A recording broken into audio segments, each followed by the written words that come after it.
Good afternoon, all of my friends on the East Coast, and good morning to everyone calling in from points further west. Really thrilled to kick off the webinar today, and it is my personal style to want to greet everyone I see here who I know, and to introduce myself to those who I don't know. But of course, the group is too large for that. This isn't the right format for that. So I'll just leave it at thank you very, very much for taking the time with us today. I'm thrilled to be here with my colleague Emily and our esteemed guest Mark Rice. And we're gonna have a great conversation today. Thank you very, very much. Again, thrilled to have you here to talk about carrying out our philosophy of care with Binghamton University, of course, part of the SUNY system. The agenda for today looks like this. We're going to start at the top with introductions. Then I'm going to provide just a little bit of table setting, a little bit of context, more from a national level, sort of what we maybe all know, but want to remind ourselves about the state of college counseling and student mental health.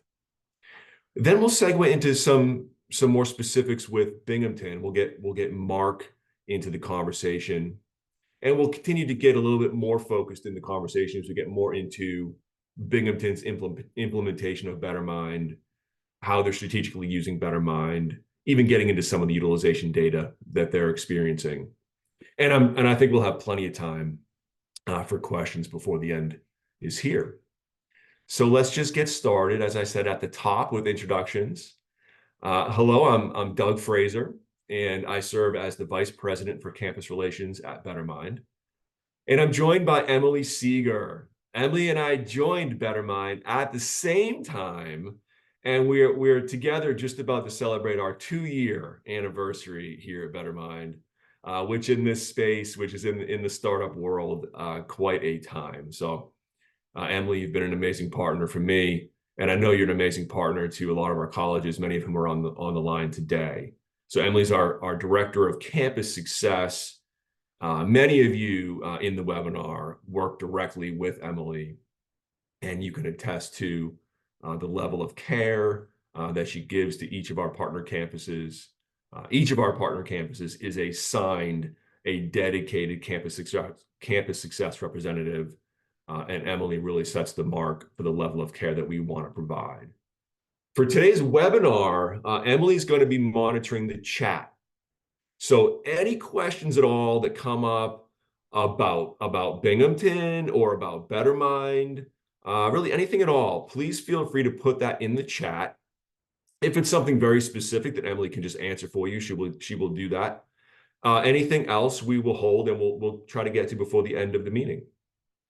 All right. Thank you. Please use that chat liberally. We'll hope to get a lot of good questions from you.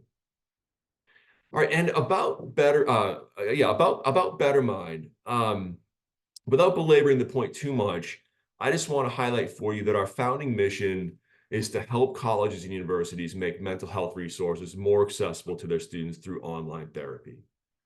Our founder and our CEO shown here is Cody Semrau. And the timeline you see, I want to also highlight that BetterMind was founded well before the COVID pandemic. BetterMind was not born out of an opportunity presented by the pandemic. It was not born out of a sort of a business-minded mission. Cody indeed was an undergraduate in crisis back in 2013.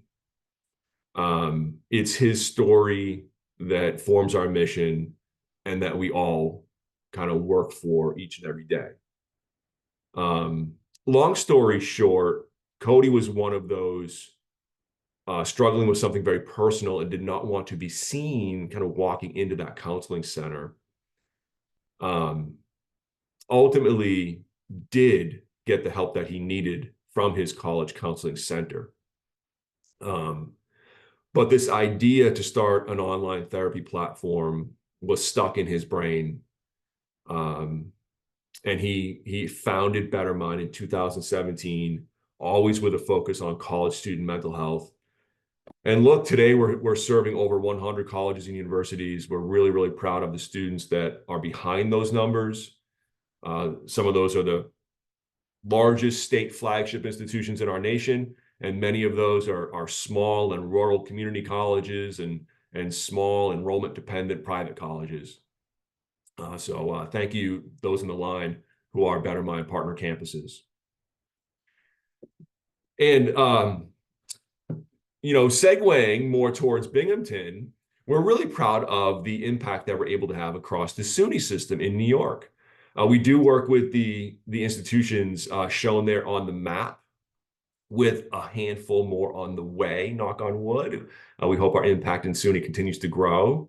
And what you're seeing on the right-hand side are some ratings from students. We ask students to rate their Better Mind counselor after every session.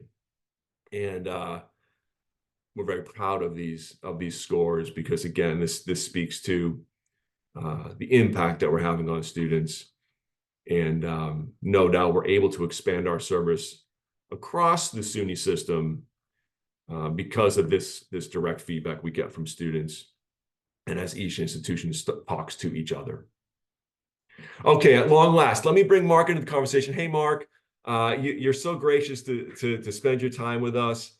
Please come off the mute and introduce yourself to the group. Yeah, thanks, Doug. Hi, everybody. Great to have a little bit of time with you here today. I'm Mark Rice. I'm the clinical director here at Binghamton University. Just to introduce a little bit about myself, a little bit about Binghamton, and turn it back over to Doug for a little more about some other information. I'm originally a Virginia native. I'm proud graduate of the University of Virginia. And then I did my doctoral work at Duquesne University in Pittsburgh, which has an existential, phenomenological, qualitative research-based psychology program.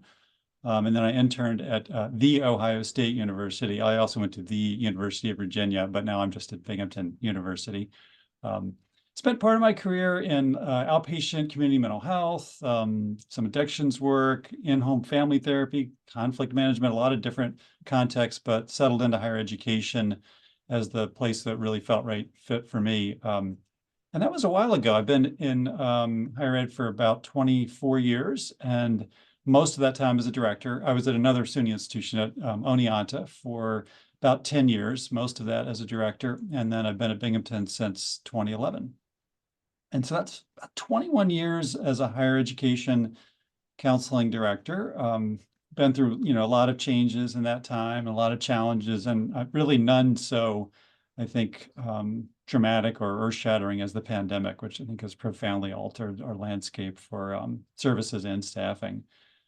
So I also have a lot of professional and clinical interests. I love a good therapy session still, like almost the most, and supervision, a lot of administrative and those types of responsibilities, and really trying to find a service system that will help as many of our students as we can. Love dogs, hiking, guitar, play a little guitar here and there. And then, just why am I here today? I'm here to share a little bit about Binghamton's use of Better Mind. In a way that I hope will be helpful to you. Each campus is different. Kind of take what's useful to you and see what fits for you. Not getting paid. There's no arrangement like that. Really is just to share. So that's what I'm here for today. And then I'll tell you a little bit about Binghamton. There's a bit of information on the slide there. We're a mid-size institution in terms of a public mid-size, about 18,000. 14,000 undergraduate, 4,000 graduate is about how that breaks down. We're one of four what are called university centers in the State University of New York system. That's along with Buffalo and Albany and Stony Brook. We're a tier 1 research institution, about half students on, half students off campus, first gen forward institution. We have a Nobel Prize winner for the lithium-ion battery, so that's kind of a feather in our cap a few years ago. And we are the Bearcats. Our mascot is the Bearcat, which is a mythical animal that combines the power and ferocity of a bear with the cunning and quickness of a cat. There is an actual bear cat, which is a tree-dwelling nocturnal animal in Asia that is only fierce when cornered. So, like many of us, many aspects to the bear cat, but that's our mascot. That's great. Thanks so much, Mark. Yep. Well, maybe Binghamton needs to be the SUNY institution. So we have other SUNYs on the call here today, so I don't want to start a ruckus. Yeah. We could say the State University of New York. Maybe There you go. But good, yeah. the Bearcat maybe can beat up all the other mascots though. Yeah, So there would if you wanted to, maybe you could do that. be a great contest. Yeah, good to hear about the dog too. This is actually one of the very few Zoom meetings I've done in a long time where my dog Hazel is not peeking over my shoulder from that chair right there. So actually not sure why she's not there right now. A good Anyway, dog. thanks so much, Mark. We look forward to learning more and more about your operations as we go through this. As I said, though, I want to just set a little bit of context at more of a national level. And we'll kind of segue into some more detailed look at Binghamton and Better Mind at Binghamton. So this is higher education's student mental health, quote, crisis, unquote. And we put crisis in parentheses because it's a bit of a loaded word, isn't it? We definitely have to recognize that many of your students find themselves in crisis. You see them and you support them every day.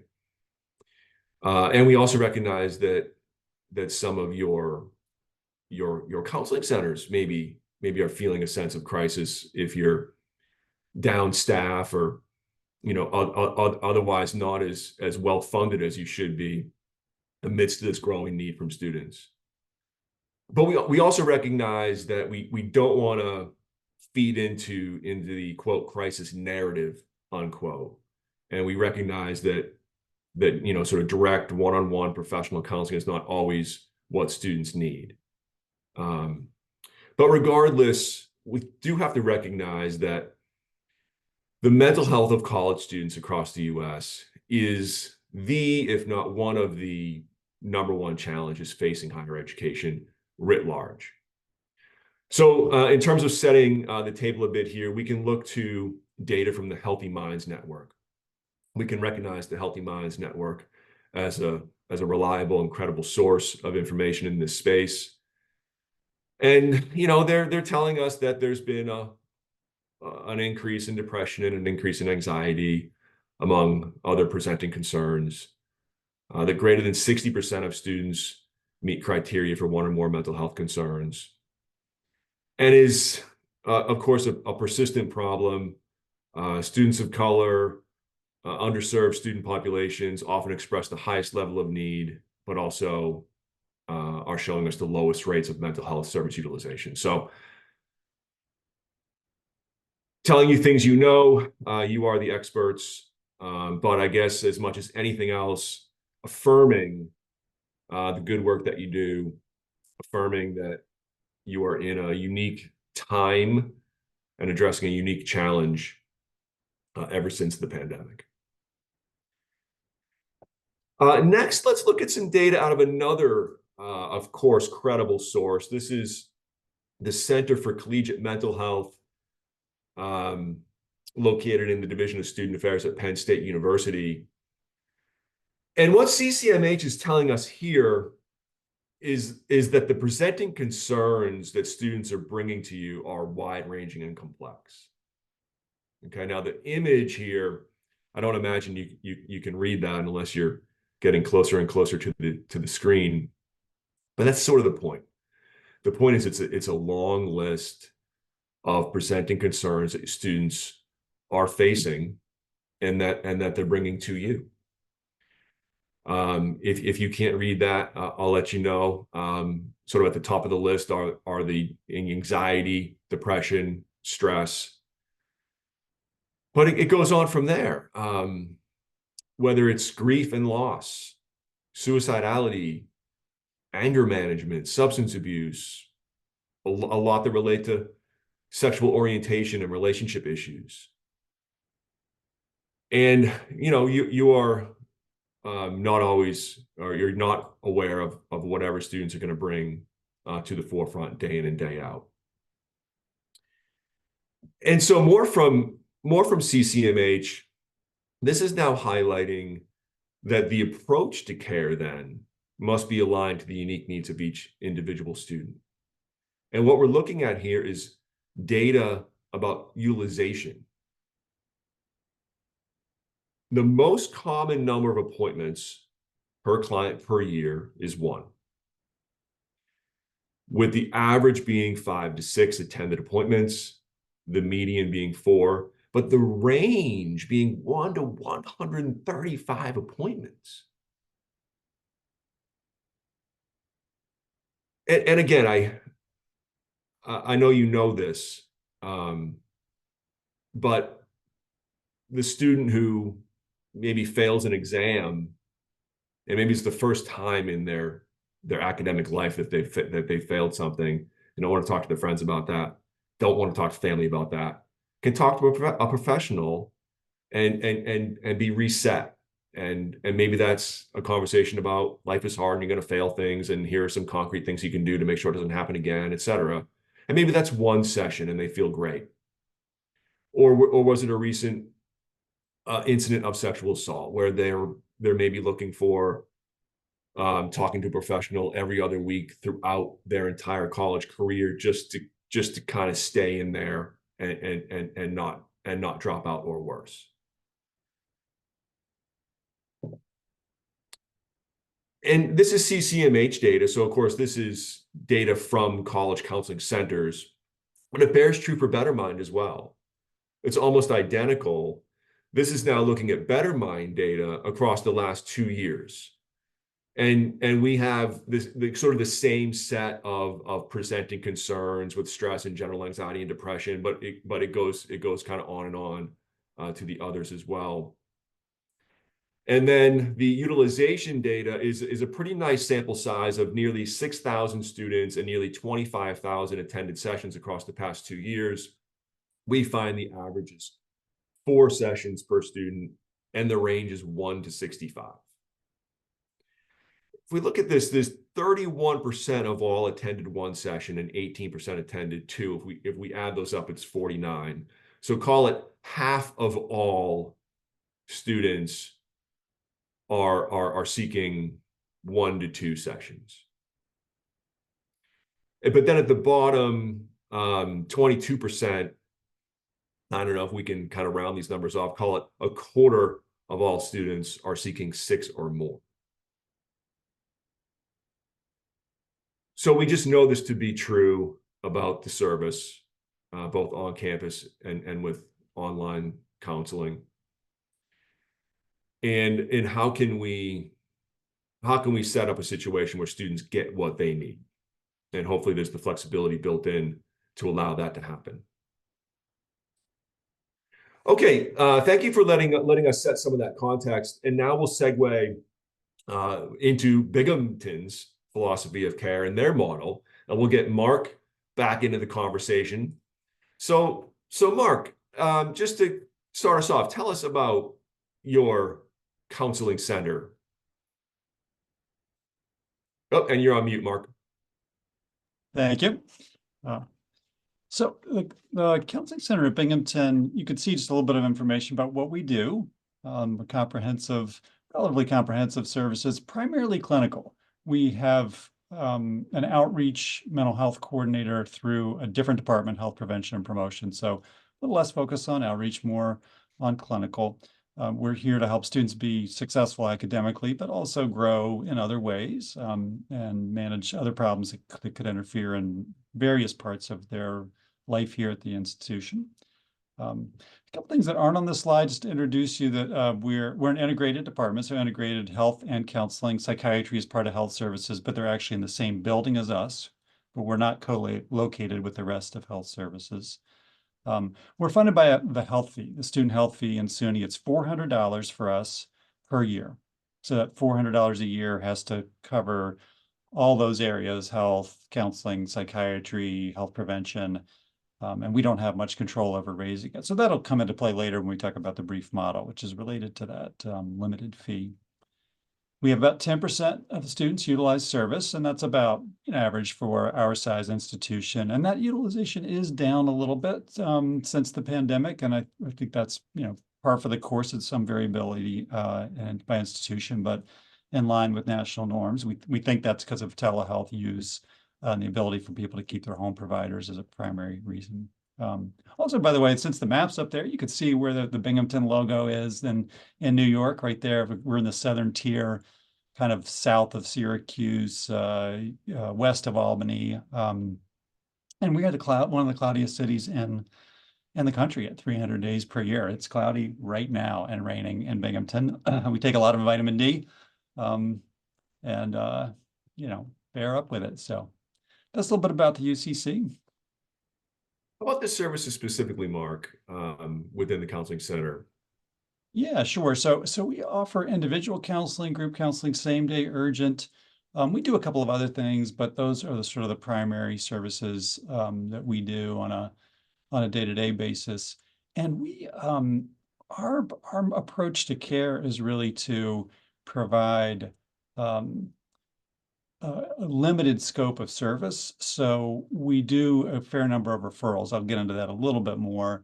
If there's a need for longer term or open-ended therapy, we are pretty active in our referral. We have two treatment coordinators. They see some clients, so it's really about 1.5 FTE worth of treatment coordination to help with referrals, with flow in, flow out, but especially for need for specialized services that are not available within the counseling center.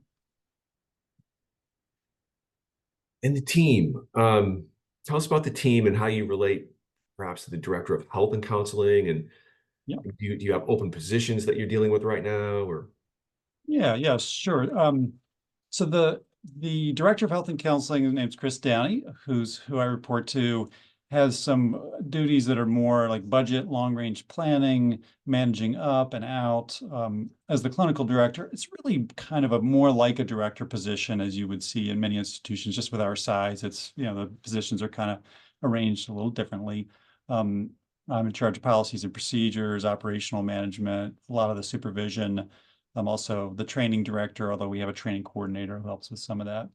And then we have an excellent assistant director, Emily Panagrosso, who does some things like managing protocol, which we have, manages data, matching clients who need some special attention, that sort of thing, and also does a fair amount of the supervision.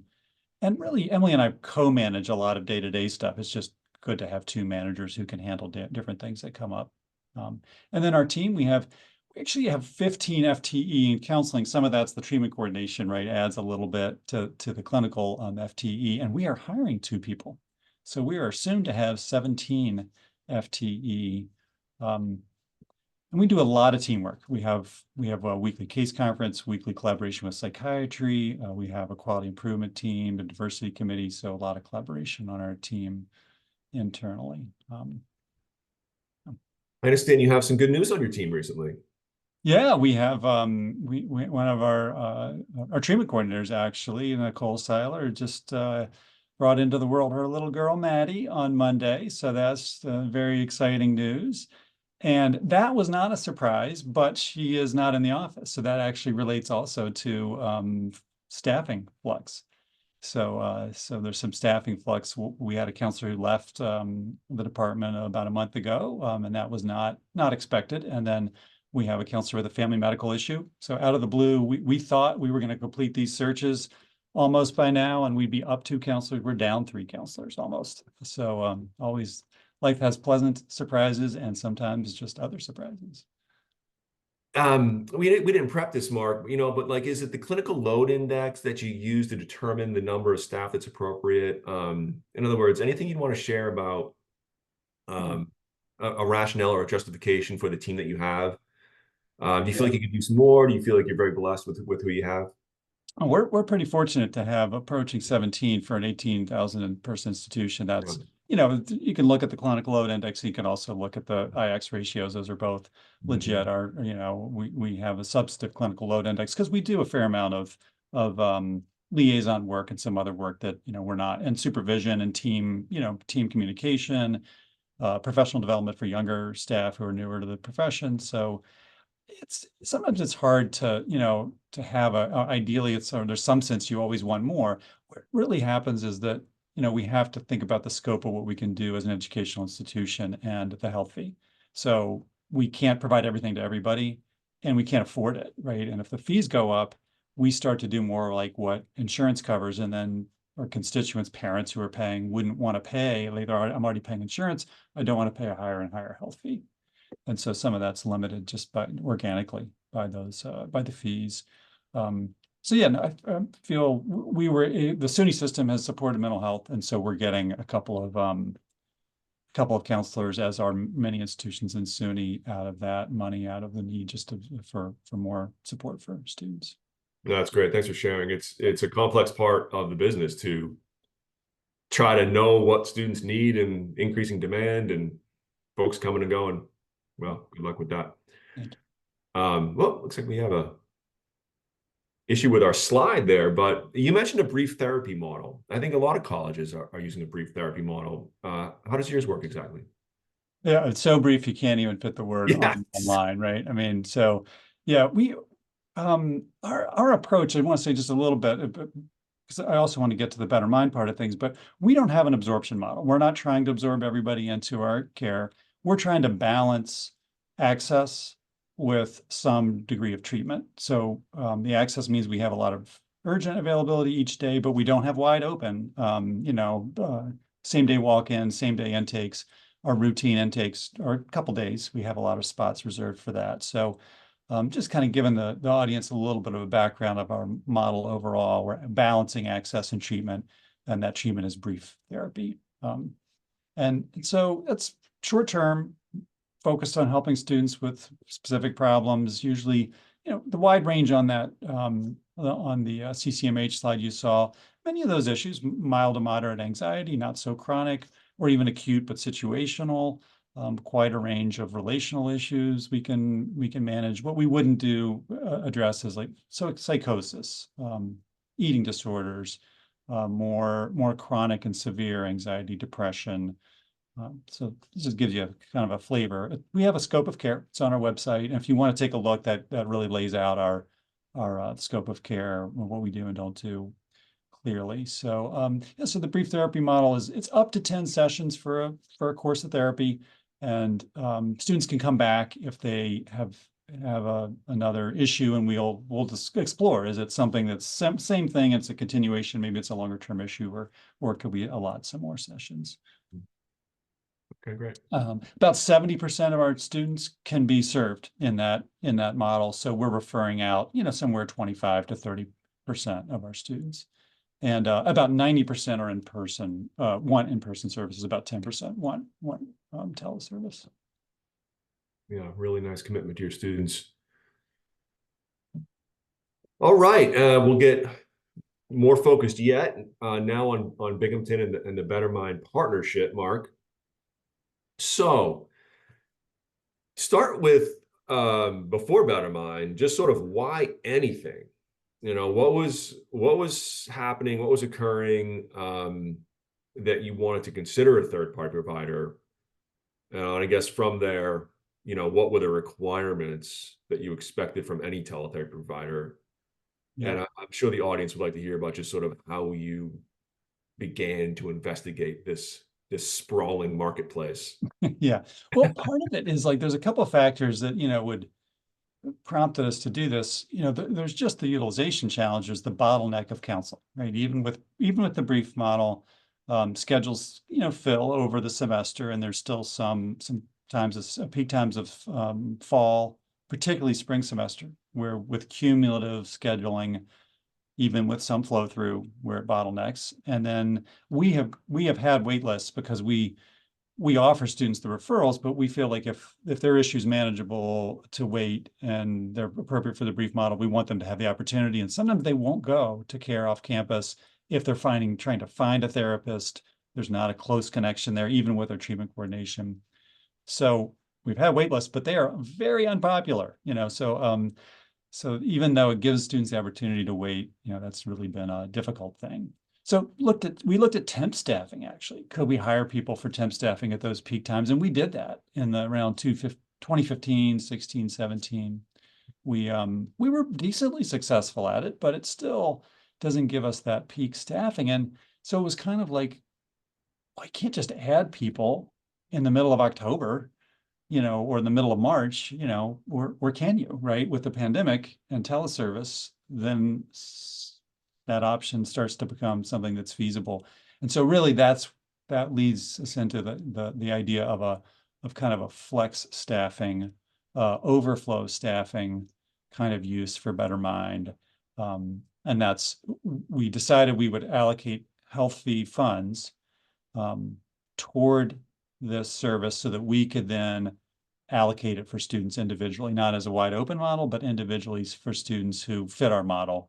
And that's sort of like how it evolved to why anything. So the solutions for flex staffing was the primary reason, but over time we found also if a student just has a really odd schedule and they have only evening, we don't have evening hours, and there's not that large a percentage of students who would need it. So we ended up, we've used it outside of peak time for just unique schedules, or sometimes with a diversity of counselor that somebody's looking for, and if a better fit we can find through Better Mind, that's also been a use that we've had.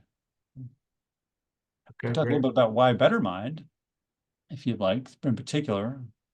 Yeah, I mean, obviously, by all means, would, and even if you can think back to us a couple years ago about how did you begin to look at the marketplace? Yeah, we looked at a few different options, explored some companies, talked to some colleagues, and one of the things we liked about Better Mind was sort of the structure of sessions being able to roll over and being able to flex it and use it sort of when we wanted to or needed to. And you all have a flexible model for that. And the conversations were kind of open-ended that way too, as far as like, what do you want from the service, really figuring out how to adapt it. Um, I'll say also just, transparently, it's just good company, good people. Cody, I know Cody because he came by and just met with me and wanted to introduce the company and his story a little bit. And, it's good values in the company and really great customer service. Emily does a fantastic job, very responsive, strong mission, transparent company. So we like that.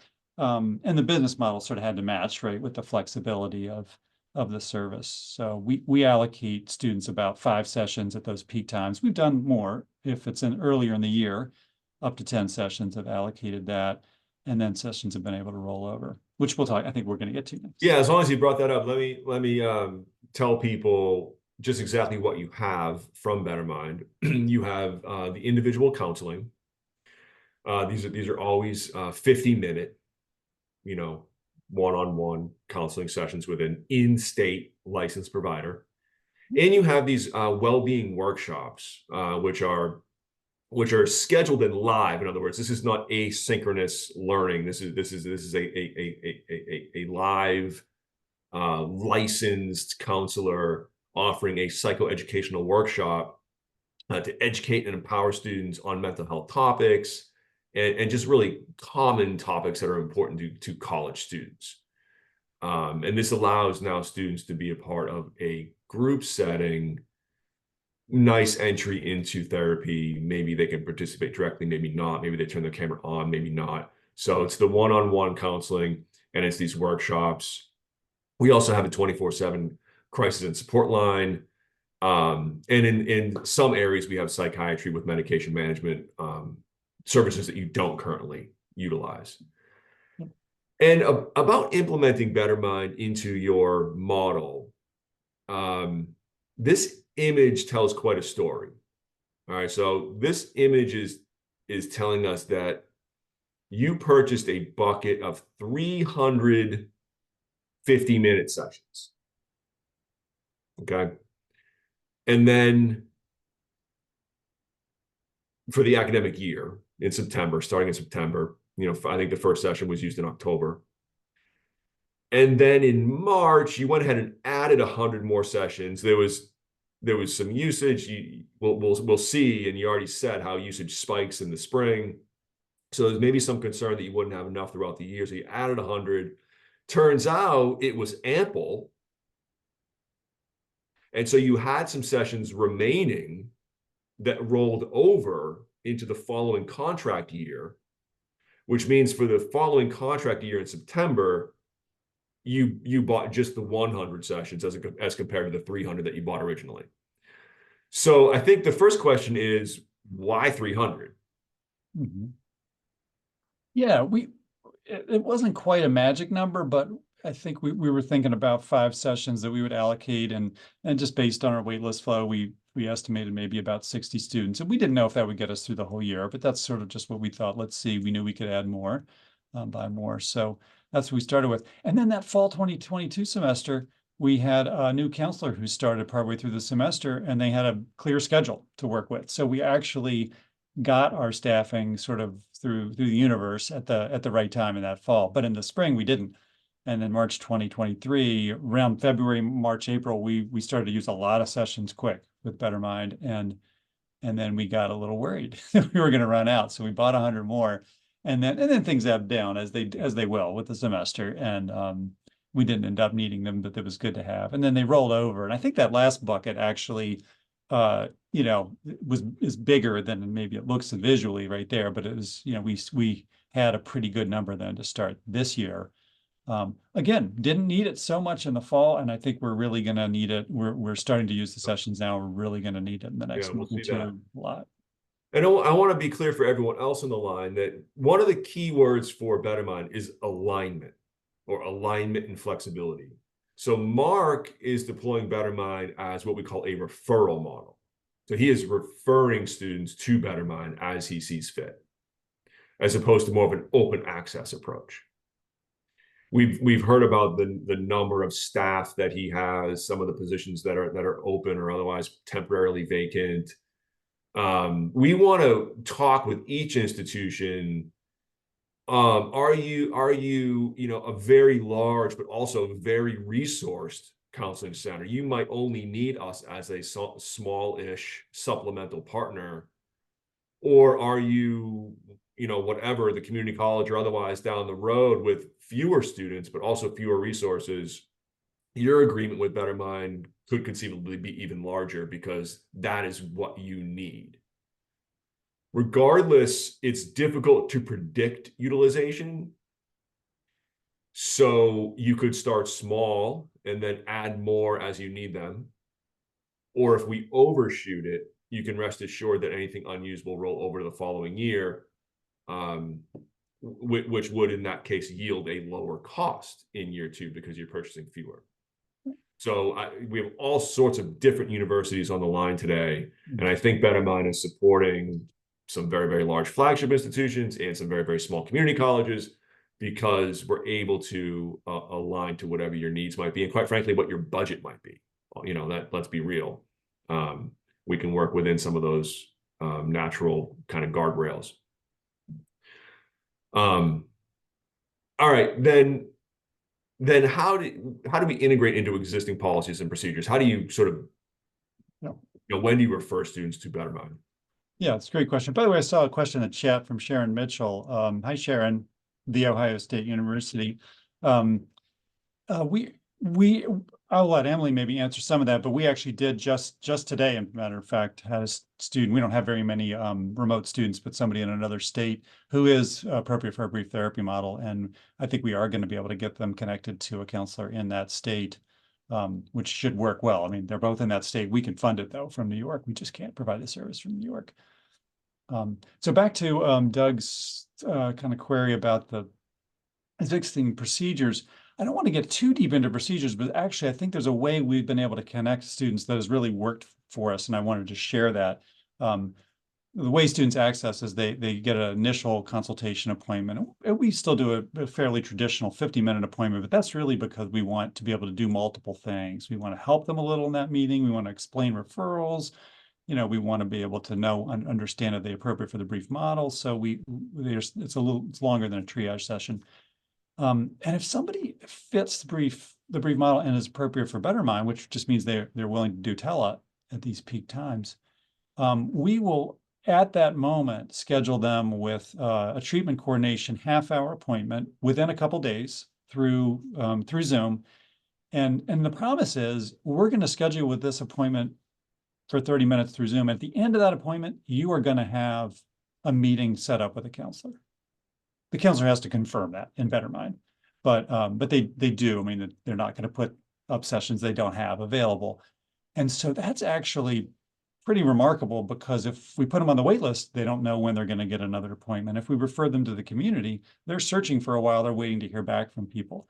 So it is 2 meetings, but the second meeting is brief. It's Zoom, and it gets them fully connected, which we can't actually do. At the treatment coordinators in mental health care, you can't make an appointment for somebody, but in a sense, that's what we're able to do here.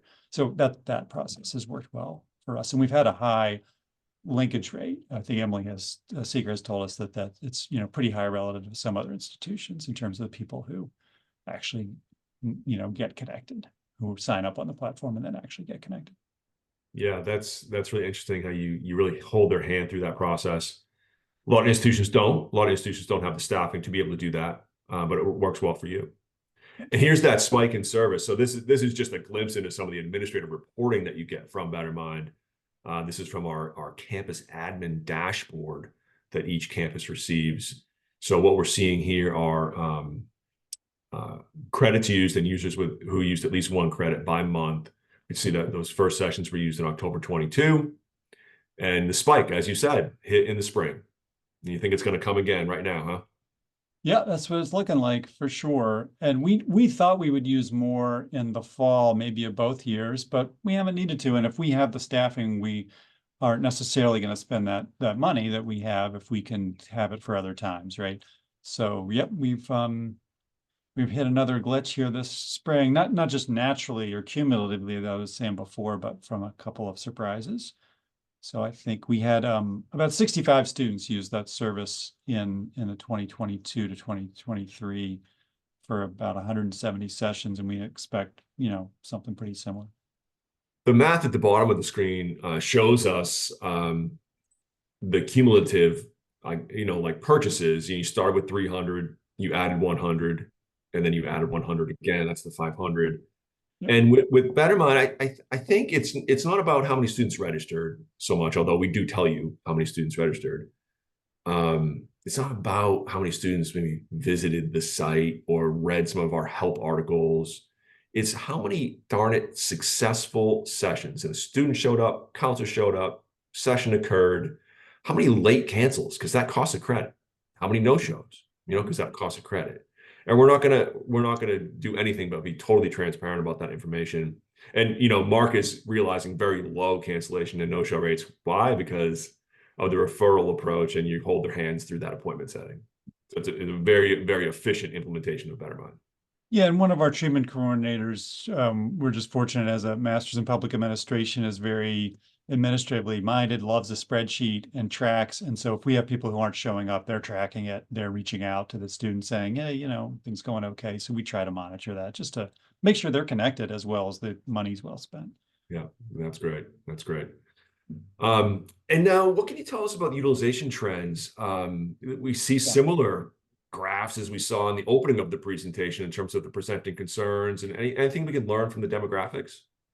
Yeah, I would say the concerns map on pretty well to what we see nationally and what we see at our center. Nothing that jumps out to me too much there, except eating disorders is a little higher than I would think, but I'm not sure. Maybe that's how it's coded or something like that. But the demographics also very similar to our university counseling center population, as far as gender breakdown, and then the the cultural kind of constituents there, that's pretty similar too. We have all across the board, except more Asian students here than we would see, but that's where I think our university codes international students and Asian students separately, and almost all of our international students are Asian, so I think they're combined here.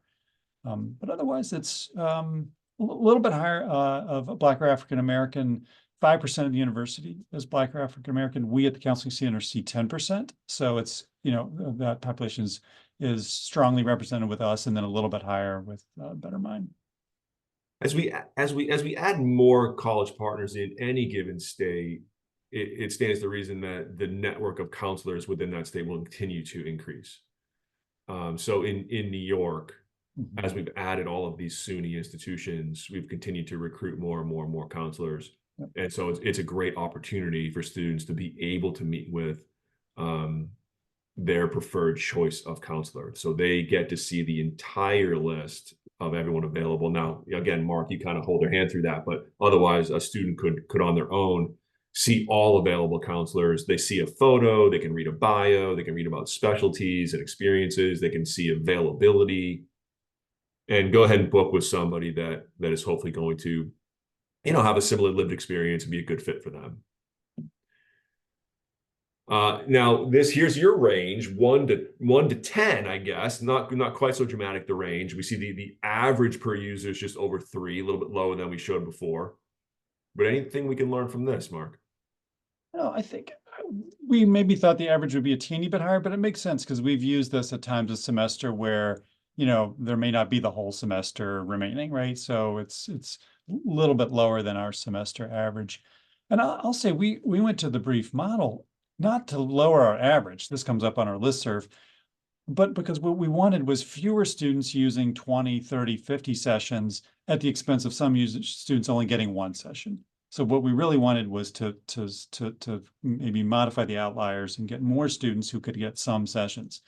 And this maps right onto that. So it fits with our kind of approach and values with that. I think you said you give every student 5, but maybe it depends on their needs too. Yeah, I mean, we've given 5 just because if it's March or April, they're only going to use about 5 sessions, and we clear them out because it's in the summer they're not paying the health fee. And I want to be really clear that if it's you're giving everybody 5, or if it's an open access model and the institution wants to give everybody 5 or everybody 6 or everybody 4, whatever you think a reasonable number might be, the student who uses 1, the other 5 can be redistributed to a student who needs more. This is why the bucket approach works so well. We're still making it available to everybody, and we're still giving everybody a certain number of sessions that makes them feel like they're going to be able to get the help that they need. But the student who uses none, the student who uses 1, the student who uses 2, you're not paying for anything that they're not using, because it's just the bucket, and we can then reallocate them to the students who need more, or roll them over so they can be used in the following year. Really unique to Better Mind. It's just something we're very proud of. It speaks to our mission that we built our model that way. Yeah, and that's worked really well for us. And sometimes we've allocated a little bit more. 10 sessions we've allocated if it's in the fall and we think the student's going to use it through the year, so it's varied a bit for what we've allocated. There was a question in the chat about students who've graduated, how to make sure that they're maybe not still using the service.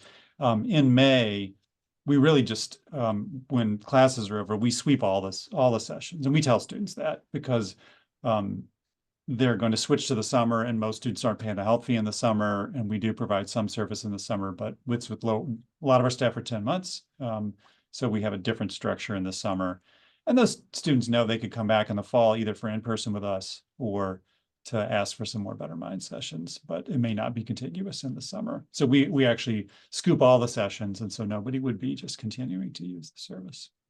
Yeah, and we can support each campus in how they want to handle that. For sure, we can make sure students who have graduated or otherwise left the institution cannot access services any longer. We want to use single sign-on for students at your institution, and we use a thing we call the allowance list.